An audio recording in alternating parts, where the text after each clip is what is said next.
Hello friends, स्वागत है उसका विक्की ट्यूजन में। और ये काफ़ी इंपॉर्टेंट वीडियो है। ये भी व्हाट्सएप पे आया हुआ क्वेश्चन है। क्वेश्चन था कि भूमि निम्नीकरण की समस्या को निदान के लिए कोई दो उपाय के बारे में बताना है।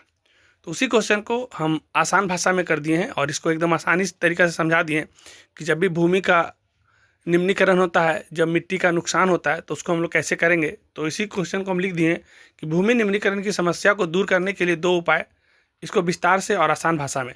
तो देखिए, जब भी कभी भूमि का निम्नीकरण हो तो सबसे पहला काम आपको क्या करना चाहिए उसका निदान के लिए कि पेड़ पौधे और घास लगाना। आप चाहिए तो वन रोपण कर सकते हैं।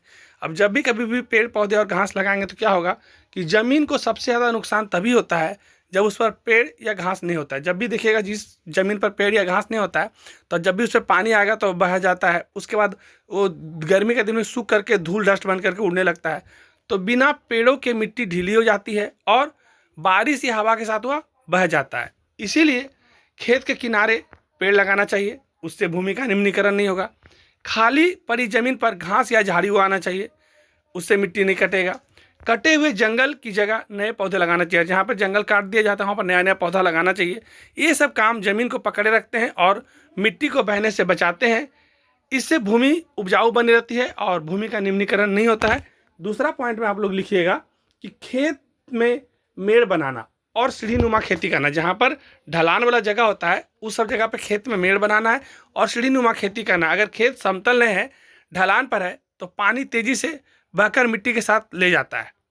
इसका समाधान ये है कि खेत के चारों तरफ मिट्टी की ऊंची मेड़ बनाना ताकि पानी वहीं पर रुक जाए, मिट्टी पूरा बहे नहीं। पहाड़ी और ढलान वाले इलाकों में सीढ़ीनुमा खेती, बांध या टेरेस खेती करना ताकि पानी धीरे धीरे बहे। क्या होगा कि जहाँ पर ढलान वाला एरिया रहेगा, पहाड़ी इलाका रहेगा, तो वहाँ पर सीढ़ीनुमा खेती करेंगे तो पानी जो धीरे धीरे बहेगा, एक ही साथ नहीं बहेगा। एक ही साथ बहेगा तो देखिएगा मिट्टी सब बहा के चल जाएगा नीचे। तो इसीलिए अगर सीढ़ीनुमा रहेगा तो थोड़ा पानी वहाँ से ऊपर आएगा, फिर नीचे आएगा, फिर नीचे आएगा, तो आराम से पानी बहेगा। मिट्टी पकड़ के रखेगा घास तो बहेगा नहीं। इन तरीक़ों से मिट्टी बहती नहीं है और ज़मीन उपजाऊ बनी रहती है। तो ये जो दोनों तरीका हम आपको बताएं, ये भूमि को निम्नीकरण के निदान के दो महत्वपूर्ण और इम्पॉर्टेंट उपाय है। तो आप इसको एक बार अच्छा से सुन लीजिए और उसके बाद सारा अच्छा से दोनों पॉइंट को आप बना करके लिख लीजिए। और अगर हमारा वीडियो पसंद आया, अगर आपके लिए हम कुछ मेहनत कर पाए तो ज़रूर लाइक करिएगा और कमेंट में लिखिएगा। धन्यवाद।